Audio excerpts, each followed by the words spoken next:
Bom dia, gente. Hoje nós vamos começar mais uma catequese, né? Vamos iniciar aí o terceiro mandamento, beleza?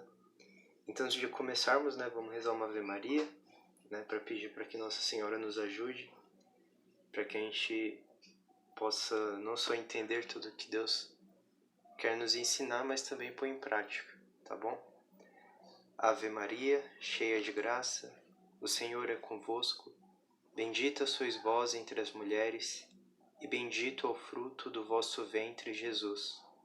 Santa Maria, Mãe de Deus, rogai por nós, pecadores, agora e na hora da nossa morte. Amém. Em nome do Pai, do Filho e do Espírito Santo. Amém. Tudo bem, o terceiro mandamento, né, dos 3 primeiros mandamentos que dizem respeito a Deus, né, ele é o terceiro, quer dizer, ele é o último, né, que fala dos nossos deveres e obrigações com o Senhor. Os outros vão falar, né, a respeito do próximo, né, do amor que se deve ao próximo. Então, esse aqui é o dos 3, né, é o menos importante, mas ele também é muito, muito, muito importante mesmo. E a gente vai ver o porquê, tá bom? Aí ele diz o seguinte: guardar domingos e festas, certo? Lá no Êxodo, né, quando Moisés pegou as tábuas da lei, lá no Êxodo no versículo 8, vou dizer para cá, diz assim, ó: Lembra-te de santificar o dia do sábado. Trabalharás durante 6 dias e farás nele todas as tuas obras. O 7º dia, porém, é o sábado do Senhor teu Deus. Não farás nele obra alguma, nem tu, nem teu filho, nem tua filha, nem o teu servo, nem a tua serva, nem o teu gado, nem o peregrino que está dentro das tuas portas.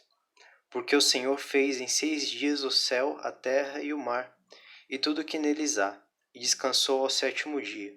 Por isso o Senhor abençoou o dia de sábado e o santificou. Né? Aí aqui já é o 4º, né? E o 5º, etc. Então, você vê que está falando sábado, né? Por que o sábado e não domingo? Por causa que, como está dito aí, né? Deus fez o universo em 6 dias, né? E no 7º ele santificou, ele contemplou, né, toda a tua obra. Que é como está lá no Gênesis, né? Se vocês já leram, lá no capítulo 2, vai dizer assim, ó. Peraí, deixa eu marcar aqui. Vai dizer assim: assim foram. Deixa eu arrumar aqui. Assim foram acabados o céu e a terra e todos os seus ornatos.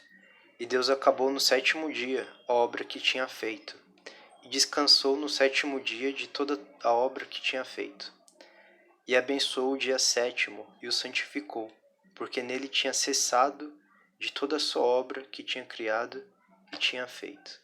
Né? Então, Deus fez o mundo em 6 dias e no 7º dia, o sábado, ele santificou o sábado. Tanto que se você pegar para ler lá para ver o calendário, né, você vai ver que o sábado ele tá na última posição e o domingo tá em primeiro, né? Porque o domingo é o primeiro dia da semana e o sábado é o 7º. Então por que, né, que se na Sagrada Escritura diz pra gente guardar o sábado, por que a gente guarda o domingo? Por causa que Deus santificou o sábado, porque depois dele ter criado todo mundo, né, aquele dia ali era para contemplar a beleza de toda a criação, né? Só que depois, quando Jesus se encarnou, né, e veio e ressuscitou por nós e transformou o homem, né, e não só uma criatura que tem uma alma imortal, né, que é semelhante, tem imagem e semelhança a Deus, mas nos transformou também em filhos adotivos de Deus. Ele abriu as portas para que a gente pudesse viver uma vida onde a gente participasse da divindade do Senhor, né?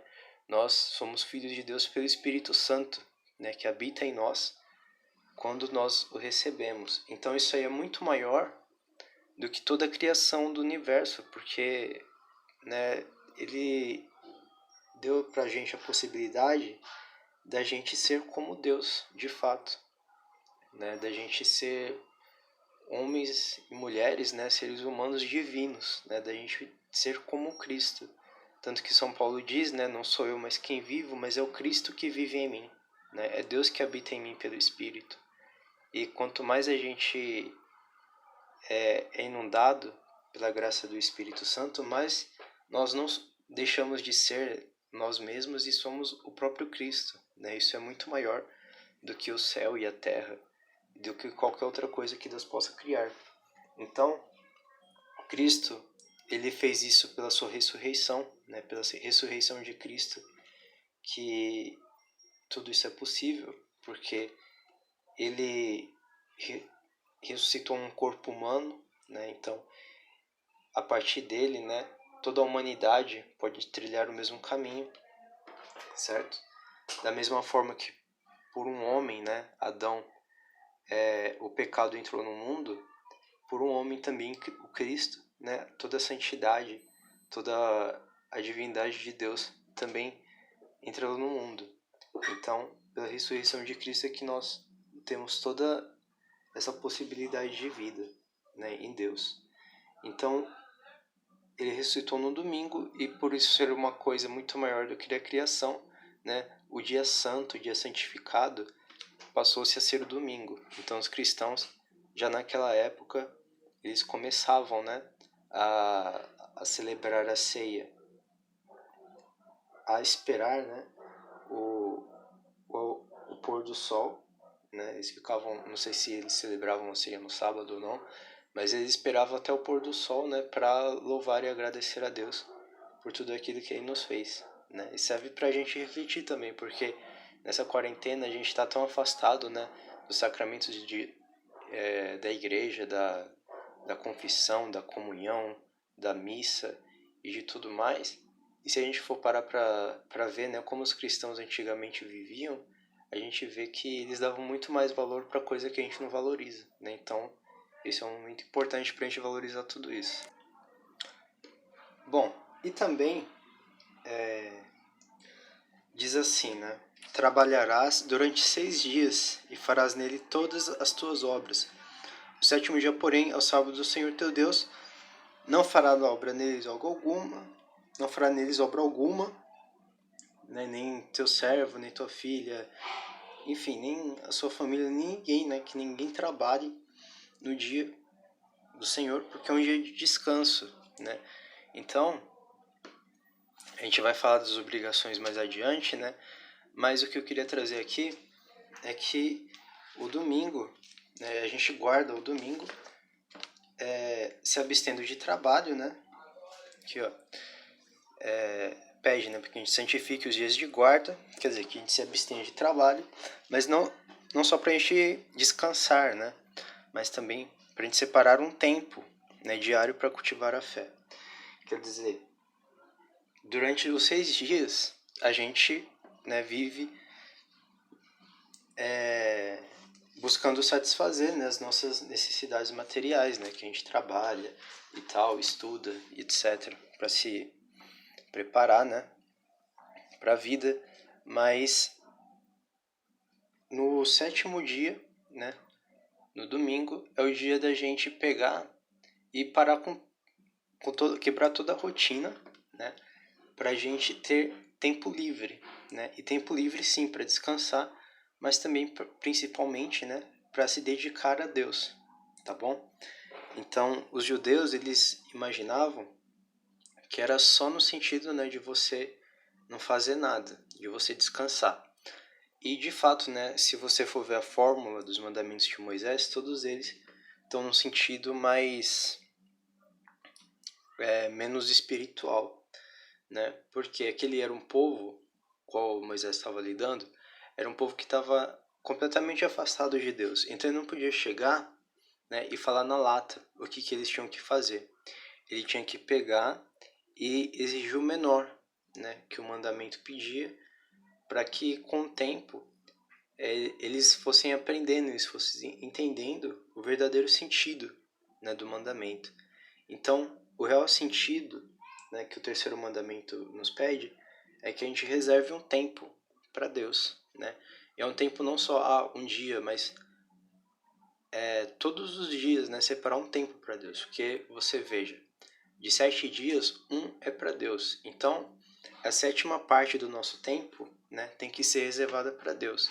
Se o dia tem 24 horas, né, se divide aí 24 por 7, né, que vai dar mais ou menos umas 3 horas aí, né? Então, o ideal é que umas 3 horas por dia a gente reservasse para Deus, né? Eu sei que é muito, né, mas a gente pode começar de pouco em pouco, né? A gente pode começar com 15 minutos, meia hora, né, uma hora, né, de oração, tá bom? Então, para a gente ter a união com Deus, que Deus pede pra gente, o ideal é que a gente separe, né? O ideal não, o que a gente tem que fazer é separar a sétima parte do nosso tempo, né?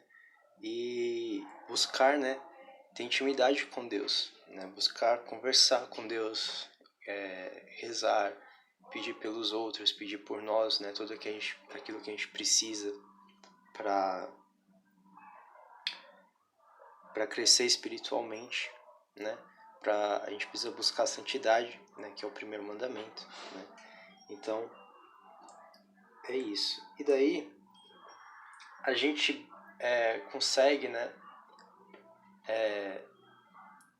Realizar essa busca por Deus pela fé, né? A fé é que nos dá a força para a gente fazer isso. Então, esse mandamento está muito ligado à fé. Também tem a questão dele estar ligado ao mandamento da igreja, que pede para que a gente participe de missa inteira, né? Mas a gente vai falar isso quando a gente vai falando das obrigações, tá bom? Por enquanto a gente está falando, das obrigações no sentido de ser pecado, né? A gente vai falar da questão do trabalho, da questão da missa e tudo mais, mas agora eu quero falar das obrigações no sentido, né, de realizar o que o mandamento pede para que a gente faça, não aquilo que a gente é proibido de fazer por ser pecado, mas aquilo que a gente tem que fazer para realizar o sentido do mandamento, né, que é separar um tempo para Deus, né, e esse tempo dedicar à oração, né? Então, isso está diretamente relacionado à fé, certo?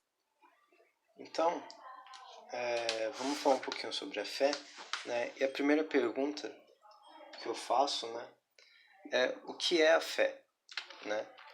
A fé, a primeira coisa, né, que a gente pode ter várias respostas, né? Porque é uma pergunta muito geral, mas a fé, primeiramente, ela é uma virtude, certo? Não sei se vocês se lembram aí de quando a gente falava das virtudes teologais. Inclusive, a gente falou isso ali no primeiro mandamento, né?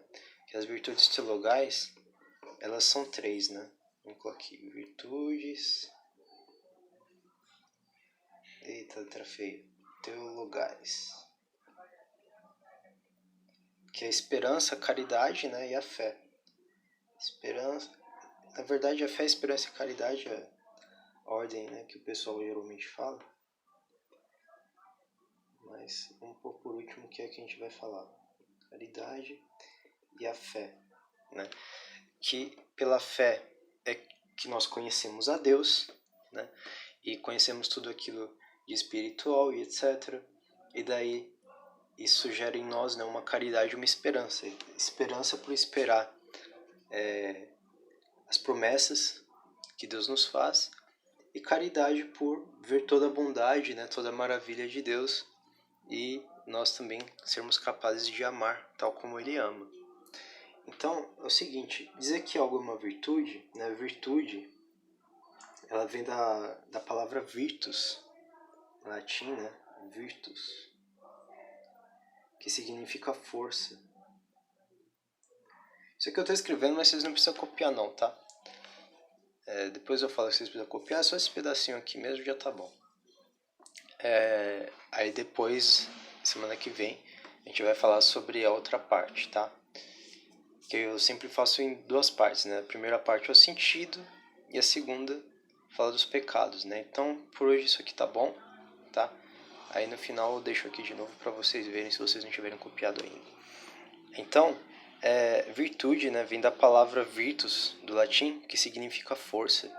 Então, é uma força que a gente tem, se eu não me engano é isso, né? Mas é uma força que a gente tem para fazer alguma coisa boa, tá?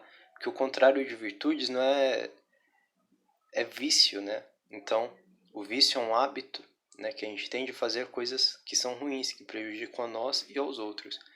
E a virtude é um hábito bom, né, que a gente tem, que nós fazemos coisas boas, né, coisas que são virtuosas. Então, a fé, né, em especial, ela é uma virtude que, além de ser teologal, né, ela é infundida em nós, né, por Deus. Deus, ele nos manda a fé. A gente não tem fé por nosso mérito próprio, tá? É verdade que para ter a fé nós precisamos querer, né? Vou pegar um livro aqui para mostrar para vocês que vai entrar nesse assunto com mais detalhes, certo? Que se chama Educação segundo a Filosofia Perene, de um curso que eu faço. E tem na internet também. Eu vou deixar o link na descrição, mas por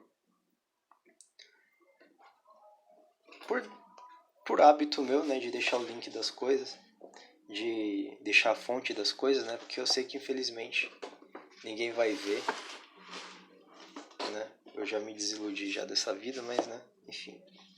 Então, diz assim, ó, consideremos primeiramente o que seja a fé, aquela virtude sem a qual, dizem as Escrituras, é impossível agradar a Deus, né, em Hebreus é a carta de São Paulo, a epístola, né, de São Paulo, que ele mais fala sobre a fé, né. Aí daí aqui no capítulo 11, no versículo 6, ele diz, sem a fé, né, é impossível agradar a Deus. Por que é impossível agradar a Deus sem a fé? Porque sem a fé a gente nem em Deus a gente acredita, né? Então é bem simples, né? Não tem como existir em mim uma vida espiritual se não existir a fé. As Sagradas Escrituras dão a entender, né, que a fé é um modo de conhecimento. Deixa eu dobrar aqui. De fato, na Epístola aos Hebreus, pode-se ler que, pela fé conhecemos que o universo recebeu a sua ordem de uma palavra de Deus, de modo que as coisas visíveis não provieram das coisas sensíveis. Quer dizer,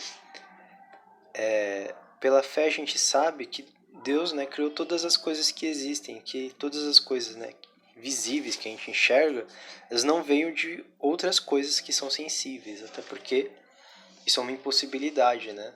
Não tem como algo material, não tem como o universo ter se criado a si mesmo. O universo, como tudo que a gente observa, tem uma origem e não pode ser o próprio universo, porque se o universo criou a si mesmo, ele precisaria existir para poder se criar. Então, antes do universo existir, precisaria ter algo anterior ao universo, né? E se essa coisa for uma coisa material, ela já é o próprio universo. Então, é uma confusão, né? As pessoas imaginarem que tudo que existe foi criado a partir de algo que já existia fisicamente. Não. Pelo contrário, né? Todas as coisas que existem, elas devem sim, para fazer algum sentido, ser criadas, ter uma origem em algo imaterial, né? Por causa até mesmo que nenhuma coisa material tem poder, né, para criar outra, né? O que a gente observa na nossa realidade é que as coisas, na verdade, elas se transformam, né? Como diz lá aquela frase de um cientista famoso que eu esqueci o nome, mas eu também não vou me esforçar para lembrar agora, né? Que diz lá, né? Tudo, nada se perde, nada se cria, tudo se transforma, alguma coisa assim, né? Vocês devem saber do que eu estou querendo dizer. Então, indo mais adiante, né, Santo Tomás de Aquino ele diz: pela fé se inicia em nós a vida eterna, pois a vida eterna nada mais é do que conhecer a Deus. De fato, diz o Senhor no Evangelho de São João: esta é a vida eterna, que te conheçam a ti, o único Deus verdadeiro. Né? E óbvio, né? Ora, este conhecimento de Deus se inicia em nós pela fé. Só é possível conhecer a Deus pela fé. Então a fé, ela é um modo de conhecimento. Então vamos colocar aqui, ó. Deixa eu marcar a página aqui para não perder. Que a fé, por ser, né, conhecimento, ela tem alguma coisa a ver com a inteligência, certo?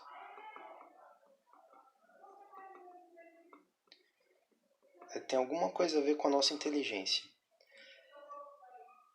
O que tem a ver com a nossa inteligência? É que, né, nós podemos inteligir aquelas coisas que não tinha como a gente conhecer, né? Vamos usar a palavra conhecer, né? Nós poderíamos conhecer aquelas coisas que a gente só pode conhecer pela fé, né? Pela nossa razão natural, a gente seria impossível da gente conhecer. Por exemplo, a razão natural, né? Pela nossa inteligência natural, independente da fé e da graça, etc., a gente pode saber o que é um animal, um vegetal, o que é comestível, o que não é, o que a água é para beber, né? Que o sol nasce todo dia e que existem estrelas e tudo mais.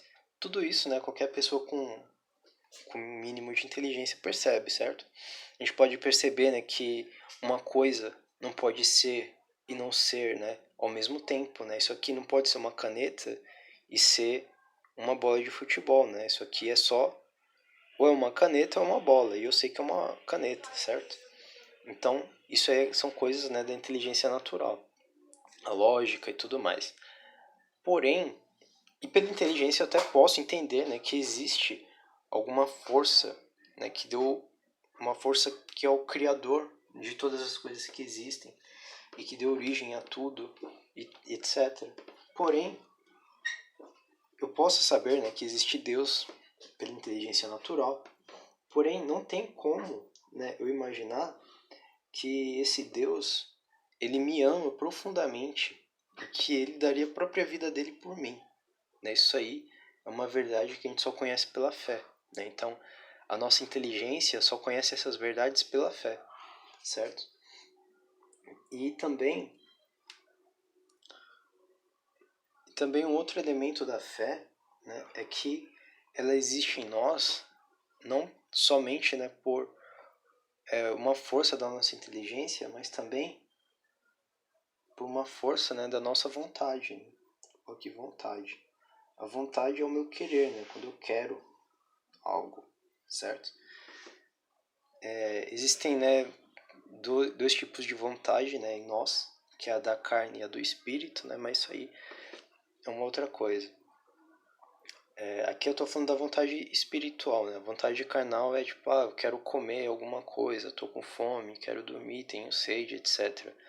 A vontade espiritual é aquilo que existe, né, de mais que a gente mais anseia, né, no fundo do nosso coração, né? Não são necessidades físicas, né? E nem, enfim, não vamos entrar em detalhes aqui, certo?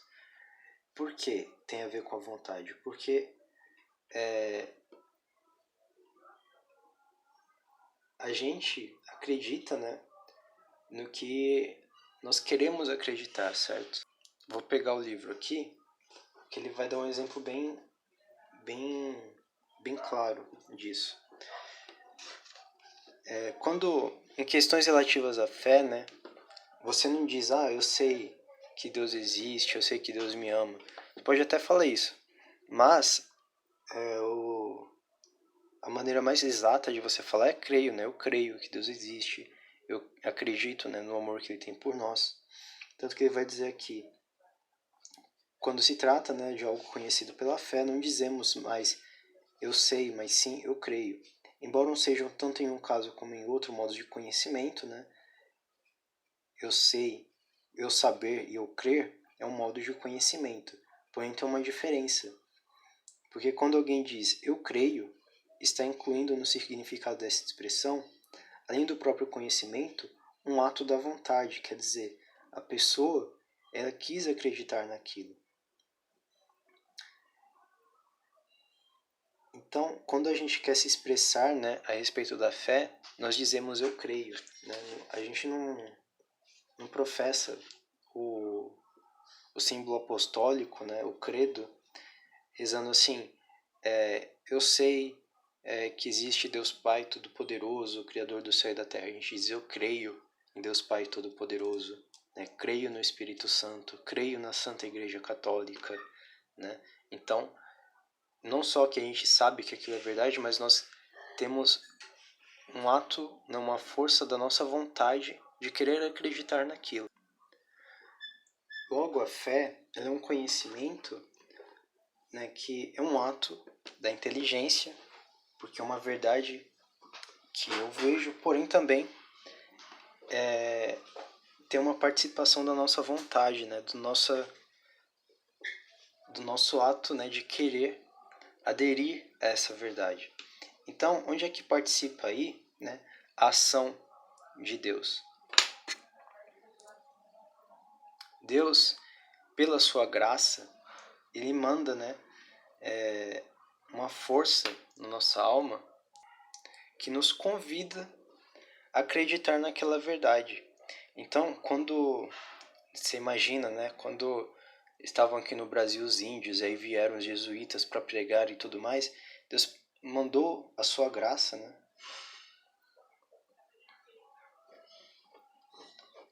Deus mandou a sua graça na alma, né, daqueles índios, né, na vontade, que a vontade faz parte da alma, né, nossa alma, ela é inteligência e vontade, a nossa alma espiritual, né, ela tem vontade, quer dizer, ela tem poder de livre-arbítrio, né, e daí, não só nos índios, né, mas em qualquer outra pessoa, quando elas recebem, né, a pregação do Evangelho, Deus manda, né, na vontade dessas pessoas a sua graça para que elas se sintam convidadas a acreditar naquela verdade da fé. Então, é por isso, né, que existe toda uma adesão, existiu, né, sempre toda uma adesão ao cristianismo, que o cristianismo ele veio, né, lá de Jerusalém, e os apóstolos foram pregando a todas as nações e todos foram acreditando. Aí chegou até Roma e se espalhou para o mundo inteiro, porque existe uma ação de Deus aí, né? Deus, ele pela sua graça, né, ele convida as pessoas a acreditar nessas verdades da fé. E daí, a fé, portanto, é um conhecimento que ela começa em Deus, né, pela graça de Deus. Então, Deus, ele manda a sua graça em nós. Quando a gente recebe, né, a pregação, né, vem aí. Não vou desenhar isso não. Quando nós recebemos, né, a pregação do Evangelho, seja por uma palavra que alguém diz, ou pela leitura das Sagradas Escrituras, ou qualquer outra coisa, um vídeo que a gente viu na internet, um acontecimento na nossa vida, e a gente entra em contato com a verdade de Deus, Deus, ele manda a sua graça na nossa vontade para que a gente se sinta convidado a acreditar naquilo. Então a nossa vontade, ela dobra, né, a nossa inteligência, ela convida, ela subjuga a nossa inteligência para que ela acredite naquela verdade que, né, Deus está nos apresentando e Deus está nos convidando a acreditar. Então, não sei se ficou claro ou se está muito confuso, né? Mas em resumo, é isso. A fé se inicia em nós pela graça de Deus, que convida a nossa vontade a acreditar, né? Que convida a nossa vontade a fazer com que a inteligência acredite naquilo. Então, as verdades da fé é uma coisa que a gente acredita porque a gente quer, né? Não porque pode existir, sim, né, razões que façam que a gente pense que aquilo é uma coisa razoável, os méritos dos santos, né, as boas obras que eles fazem, né, os testemunhos de vida das pessoas cristãs. Pode ter tudo isso, mas é sempre Deus que manda, né, a sua graça em nós para que a gente se sinta convidado, que a gente sinta um desejo, né, de acreditar naquilo. É como se tivesse uma voz interior que dissesse: acredite nisso, né, porque isso é verdade. Mesmo que a gente não goste, mesmo que a gente ache uma loucura, tem ali, né, no fundo do nosso coração uma uma coisa, né? Uma vozinha ali, falando que a gente tem que acreditar naquilo, porque aquilo ali é verdade. E é Deus que, pela sua graça, está nos convidando a crer, né? Então, a fé é uma coisa muito incrível. E é por isso que, quando a pessoa tem muita fé, ela tem um mérito, certo? Porque ela quis, né? Ela quis aquilo, ela escolheu, ela pôde acreditar ou não e ela decidiu acreditar, né? Ela foi livre, ela teve vontade, né? Teve responsabilidade naquela ação que ela fez de acreditar. Então, ela tem um mérito, né? Quando a gente crê, a gente tem um mérito pela nossa fé. Porém, não é uma coisa que a gente deve se gabar, que a gente deve se vangloriar, porque veio de Deus. Se Deus não tivesse mandado a sua graça para nós, para que a gente tivesse vontade de acreditar, a gente não ia acreditar. Então, até mesmo pelas mínimas coisas, né, a gente tem que agradecer a Deus. É como diz Jesus Cristo no Evangelho: sem mim nada podeis fazer, né? Sem Cristo, nem acreditar a gente seria capaz. Então, por hoje é isso. Na semana que vem eu vou falar das obrigações do mandamento. Eu acho que eu não me esqueci de nada. Se eu esqueci de alguma coisa, semana que vem eu falo. E é isso aí, pessoal. Estaremos sempre reunidos em nome do Pai, do Filho e do Espírito Santo. Amém.